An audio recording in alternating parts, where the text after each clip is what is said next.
morning to this very, very intimate and casual podcast for the International Women's Day.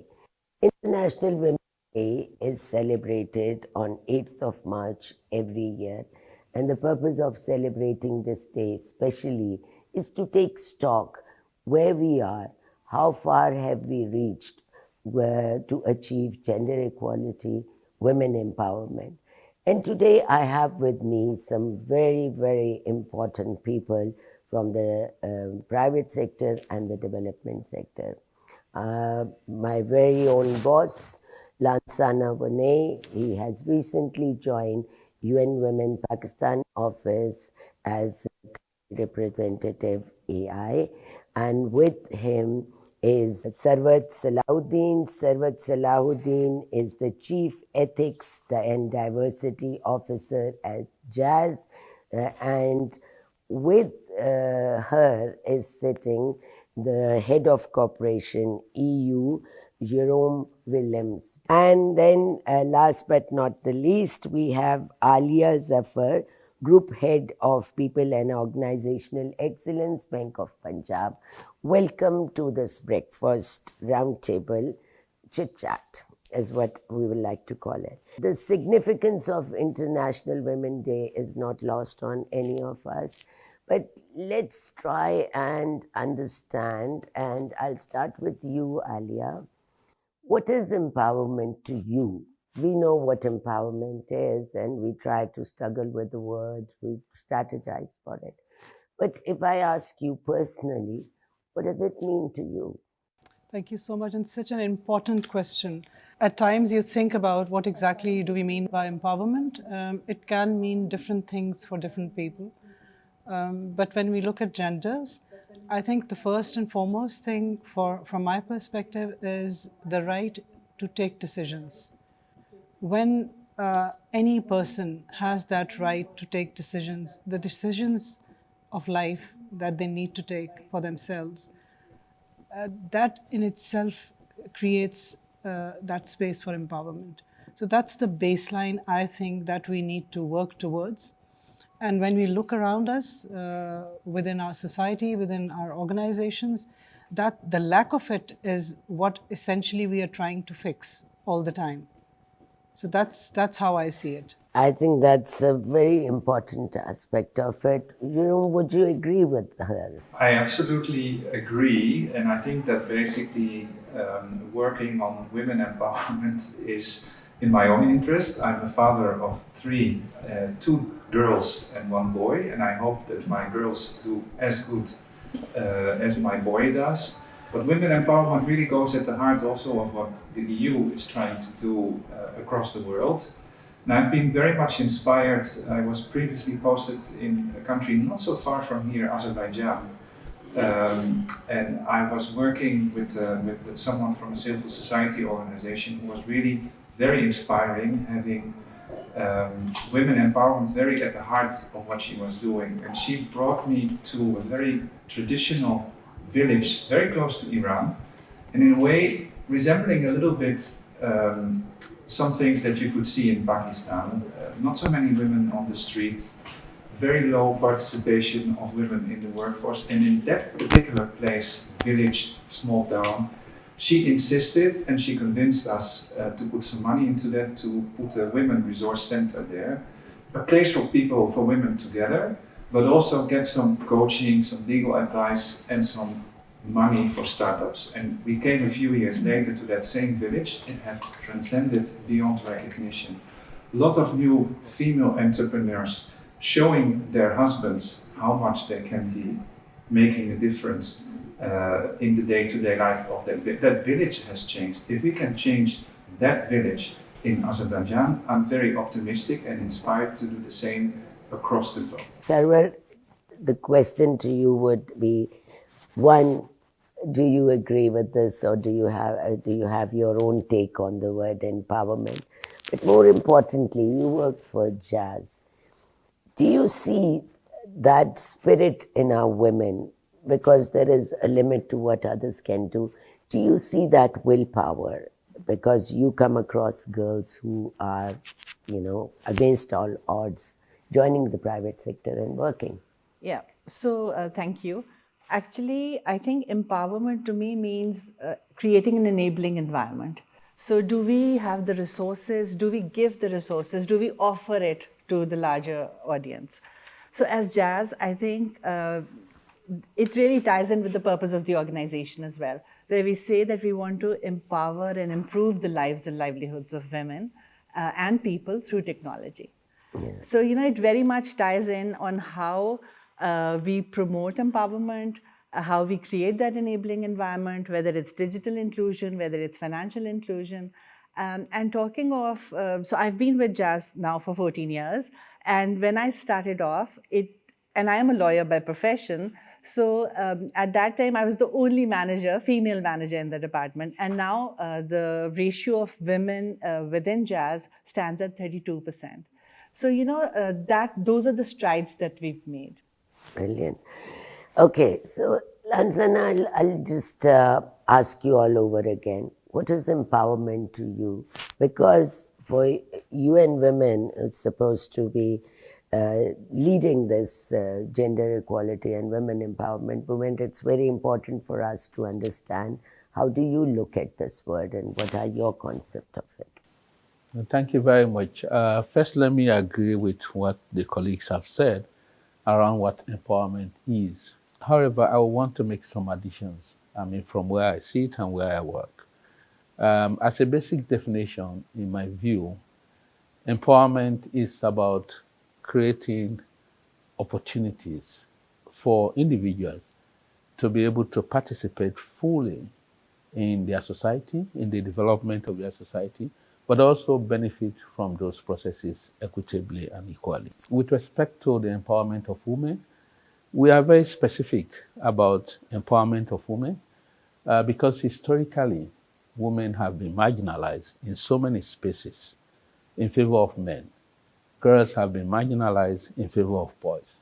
In many conservative societies, for instance, girls may not have had the opportunity to go to school, and they grow up becoming women who are not as educated as men.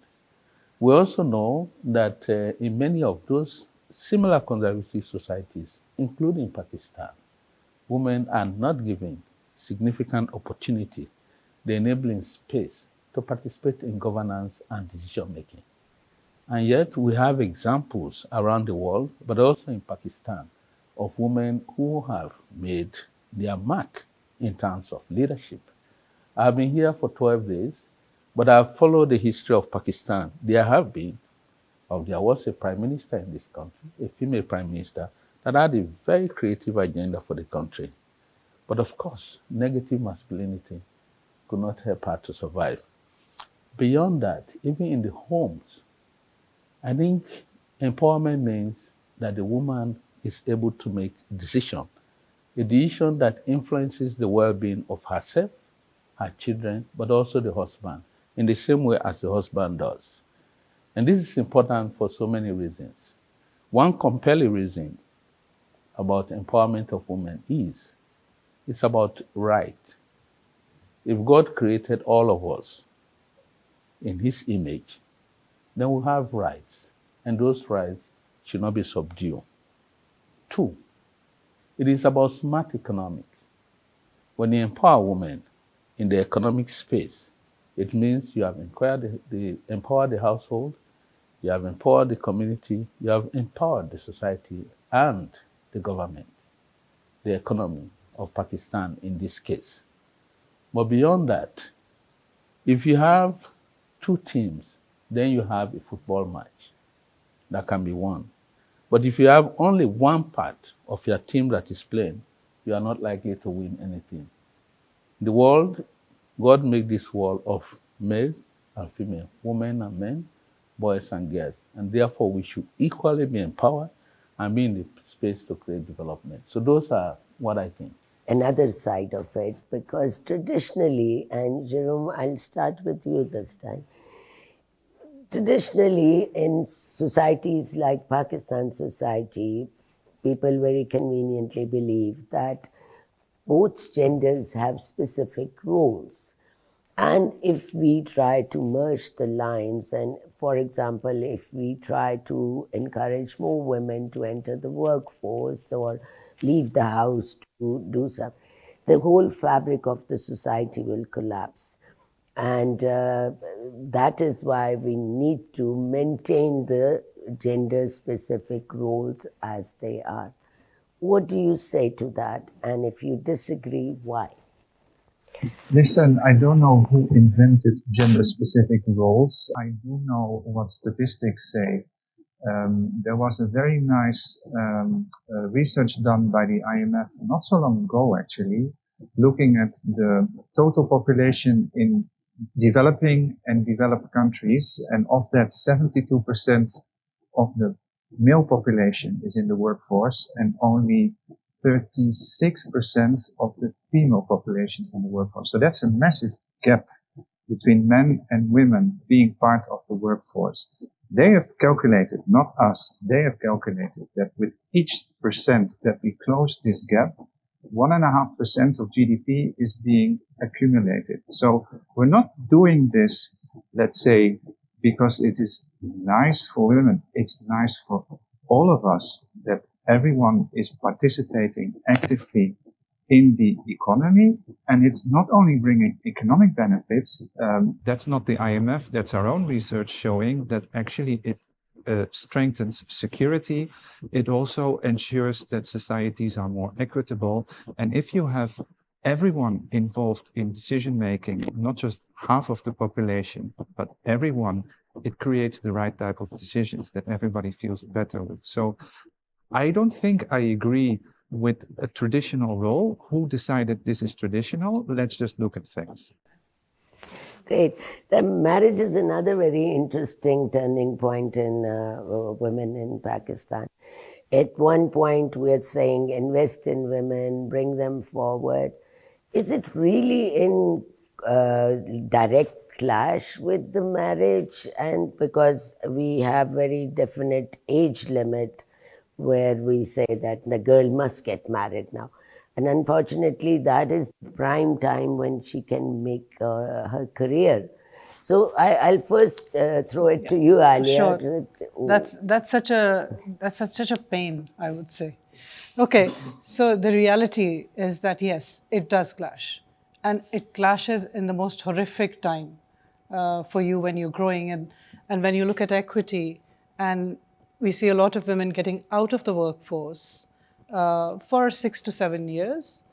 What happens during that period is that their colleagues would obviously, who are not childbearing, of course, being male, and not doing the parenting role, being males in Pakistani society, would continue working. So the equity issue comes in here. When you get back into organizations, a lot of organizations do not give you the same space that you require to get back, get the right type of trainings, skills that you have missed in the last 5 to 6 to 7 years, and really, streamline yourself and align yourself with the world around you. So it's a definite challenge. Now, the second option is you do both things at the same time, which a lot of us have done. It puts tremendous pressure on the women. The society hasn't evolved to the extent where the parenting role and the caregiving role would be taken up by men equally. And because of that, there's a lot more pressure on women. So how to resolve this? Essentially, I think when we get into anything, whether it's education, whether it's marriage, because it's a big commitment, or a career, that's a big commitment as well. You need to be very clear yourself why you're going into that. And you need to make those decisions with a very clear intent. And a lot of times, the intent is not there with women. The decision is not there with the women. And my first response on empowerment, why the decision-making is so important.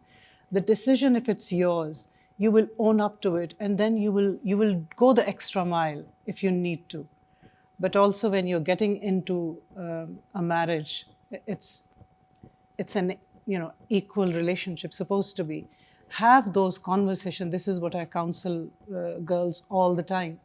Have the conversations before getting married, rather than regretting it 5 months later, leaving the job, coming back and asking for the job back because that did not work.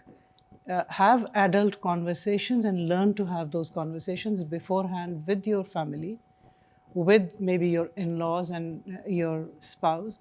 And if you see red flags, don't get into it. There will be other Of course, they people can who cook. would love you It's not a eventually. So why are men not taking over the responsibility of cooking and sharing that with women? So, if you allow me, let me bring in Sarwat here. We heard that support is important. I also had the chance of talking to young girls, and they said that in the private sector, especially, because women's biological role, and like she said, this is the time that when they're making their career, that's a very crucial time, career-wise. They said, if we demand, some facilities like daycare center or something to address the mobility issues and all, then there is an unsaid ban on hiring women of that age. Is that true? I wouldn't think so. I think it's literally about, are you making the effort? Is there a commitment? Are you willing to come back and also give in your best? So if I talk about Jazz, we have very good policies on that. We offer the maternity leave of 6 months. And after that as well, we have a phase back program where we, let people adjust, give them flexibility. Flexibility has been the core, I think. And while COVID did it now, more recently, Jazz has been doing it for a number of years. So flexibility, offering that flexibility, offering daycare facilities, supporting basically, and also creating that awareness where you're able to offer support to people who are coming back. Because for example, when I came back, this is 12 years ago when I had my fourth child, when I came back, one of the comments that I got was, oh, we were not expecting you back. But then, of course, I had a personal commitment as well. You need to have that self-motivation, and then you get adjusted. I think this is how I look at it. Tell me, did Jazz ever lose business or profits because he has this kind of policies for women? If anything, I think it adds to it. And it adds to the brand as well. That's another, Jerome, I'll come to you. That if you invest in women, you actually make profit sooner than you think. Is that true? Or it's just, a counter narrative being created to encourage women to come in? No, I mean, as I explained before, it's a sound economic investment. So women empowerment is really at the heart of what we do. I would also like to say it's not just about women empowerment, and it goes back to your first question about roles. It's also about gender equality. So indeed, I like the example of the cook. I recall that we did a nice project some years ago where we established father clubs. Because you mentioned the issue of care and you somehow said this is a women's role. But that's also breaking a little bit the pattern. Many fathers like to spend time with their children. Maybe the traditional setup doesn't allow them to give in to this craving. But why is it that it's only a woman that has to take care? So we created father clubs so really fathers could exchange about the problems they have and also the joys they have of spending time with their kids and how to really make best of this quality time. So gender equality goes far beyond women empowerment, and I think we really have to put that in the heart of what we do across the globe. Add one thing to what Sarwat was earlier saying. When you look at barriers and unsaid things in organizations which have a smaller scale in terms of population of employees, like smaller means 1,000 to 3,000, 4,000 employee base. Over there, you would have it less than organizations which have a bigger scale, because bigger scale organizations have to be everywhere, and their population sizes would be more than 10,000.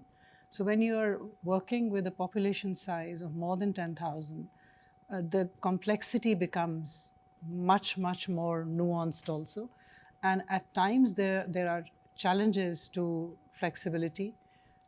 You may provide the policies, but the policy may not be utilized in the same way by the rural or by the urban population of that particular organization.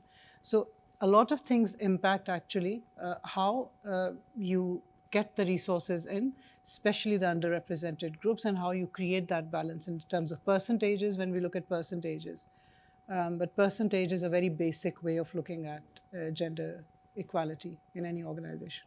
Let's just move into the theme of this year's International Women's Day. We've been talking around it. It's Invest in Women, Accelerate Progress. You seem to all agree that if we invest in women, we will accelerate progress at the country level. But there is a new term, gender financing.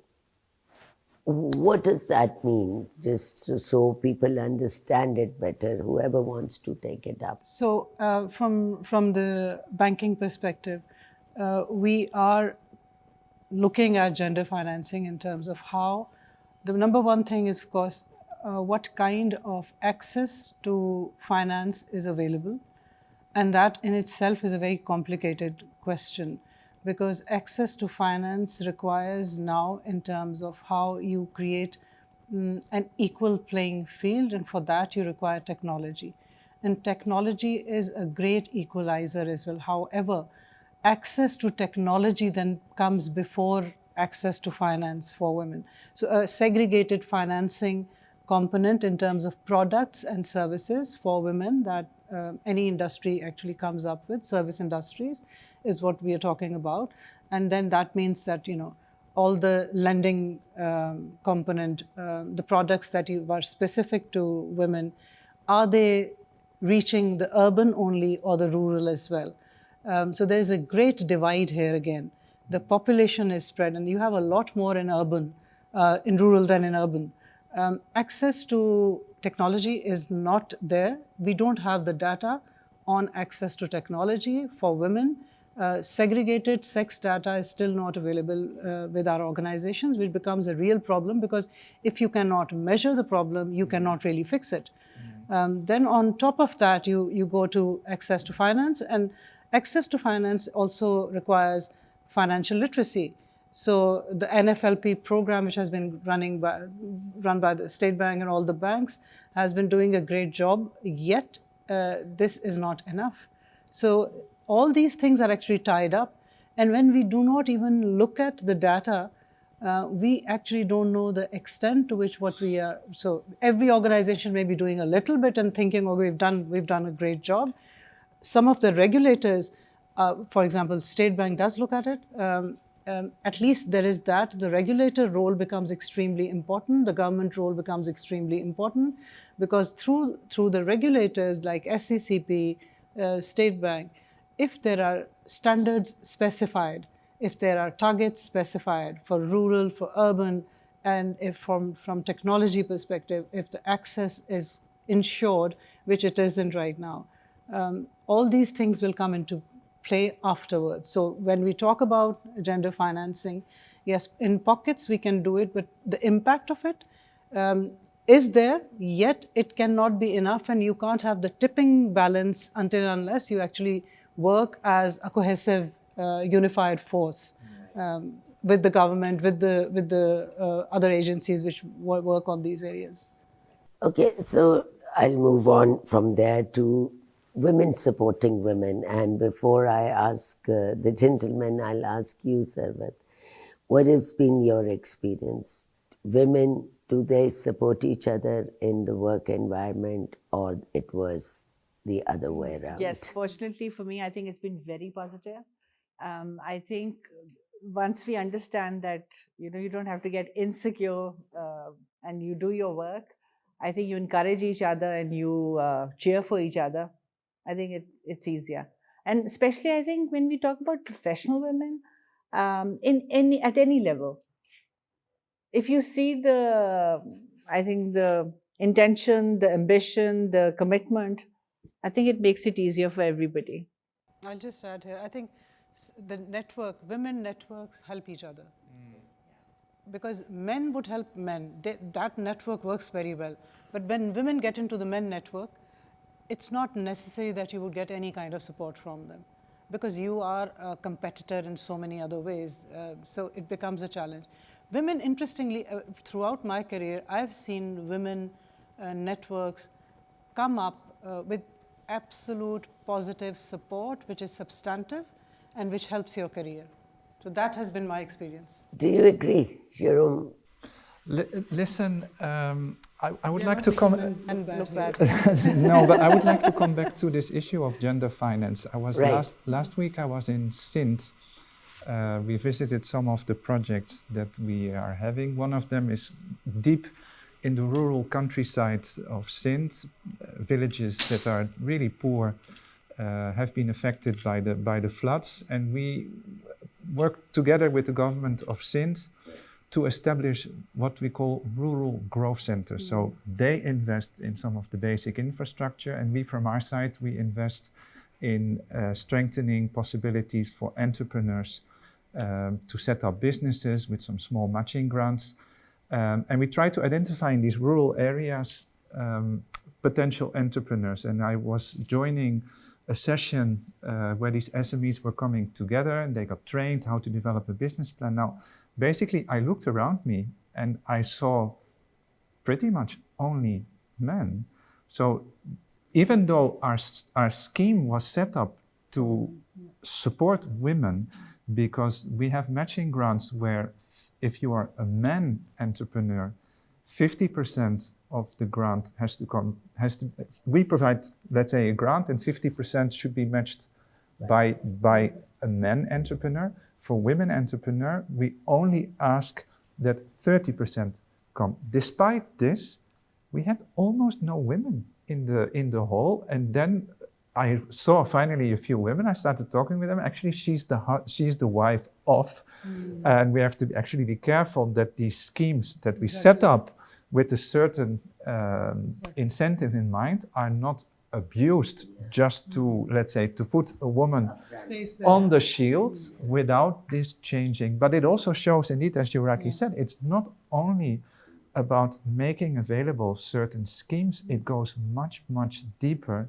And that's why we need, I think, to work concertedly with government, with civil society, with private sector. It's not something we do in one day, but we have to really keep focus on it and have this long-term perspective. And I need strong leaders to show that things can actually work. Because we did have one woman, a real woman, one out of too few, who really had a bright idea about a business. And I'm sure actually of all these people, she will be very successful, and hopefully she can demonstrate to others in this remote part of Sint that actually you can make a difference. Brilliant. Yes. Do you Thank wanna- you very much. I will touch on a couple of things. The gender financing is one. But let me start by supporting the view that my colleague had. Women themselves are not homogeneous. So those that are in the urban areas, those that are in the corporate world, for instance, those that are elites in governance, are totally different from those that you will find in the rural areas. So we have to acknowledge that. I mean, the same applies for men, for boys and girls, as the case may be. So gender financing, looking at it more generically, is not only targeted at women. It's really targeted about men, women, boys, and girls. But it goes beyond just looking at things from the surface. It's to understand what are the needs and the aspirations of women versus men, and what are the needs and aspirations of girls versus boys. And whether the investment is from the point of government, we plan and deliver those investments so that people, whether they are women, they are men, they are boys and girls, are able to realize those aspirations and reach their fullest potential in whatever they are doing. So from the government side, for instance, gender responsive planning and budgeting is the tool. if you are investing in markets, are you investing in markets that are women friendly? If you are establishing health centers in rural areas, how far away are they located from the critical mass of rural women? And what is the transport infrastructure for pregnant women to get to those places? I think those are important things. That is really what gender financing is. You are looking at it. If you are looking at entrepreneurship, what kind of investment are you supporting? Are you supporting wholesalers, where as a result of traditional disadvantages that women face, they are not there, or there are very few there?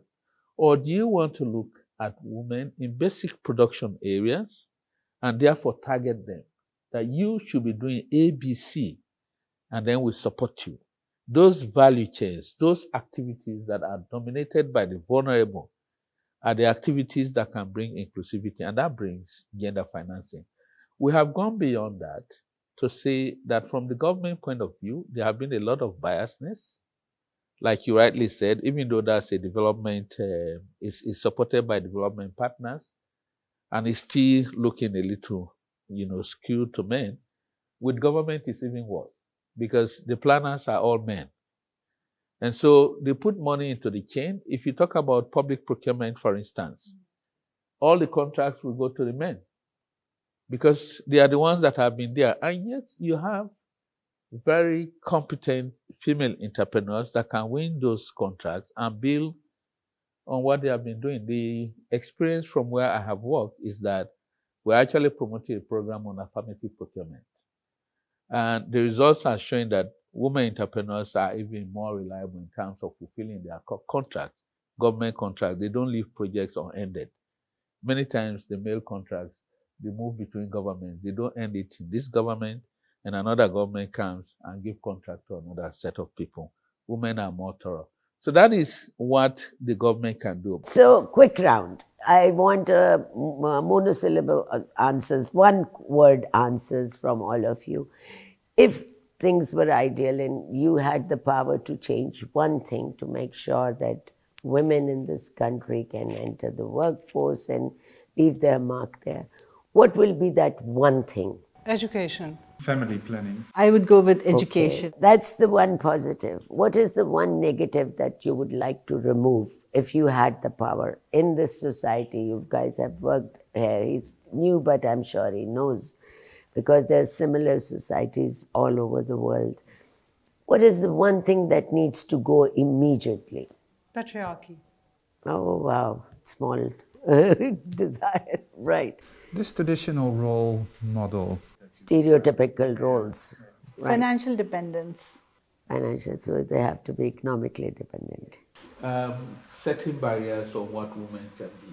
Right. So now I will just hand over the mic to each and every one of you for your final thoughts, any inspirations. Just be very brief, starting with Alia. Briefly, I think for women, especially in Pakistan, every day you need to fight it out and keep fighting. Beautiful. It's for me, I would say, working on gender equality, women empowerment, it's a marathon, not a sprint. There will be upsets. During COVID, for instance, we saw suddenly domestic violence going up massively, but we should stick the course. For me, it would be diversity is a fact and inclusion is an act. So let's take actions to make it inclusive. Yeah. For me, before coming here, I actually felt that Pakistan was too conservative at all levels. I think I am taking that away, to some extent. But yes, there is, no society is totally conservative, and there is an opportunity to create change. So even here, gender equality is a difficult terrain, but there are opportunities for us to make that change, and we should continue to walk that road. Pakistani women are going to still struggle for a bit, but things are changing. We have seen the changes with our own eyes, witnessed the changes from my childhood, when there were only a select number of women who had opted to leave their homes go into the workforce. Now, due to maybe it is the economic pressures or whatever the reason, it's not an option. If it's not an option, then why are we not letting our girls fully realize their potentials? If they have the ability to become the Prime Minister, we have the responsibility to make sure they do. And if they have the ability to do whatever they want to, we have the responsibility to let them dream. So, on that thought, Allah Hafiz.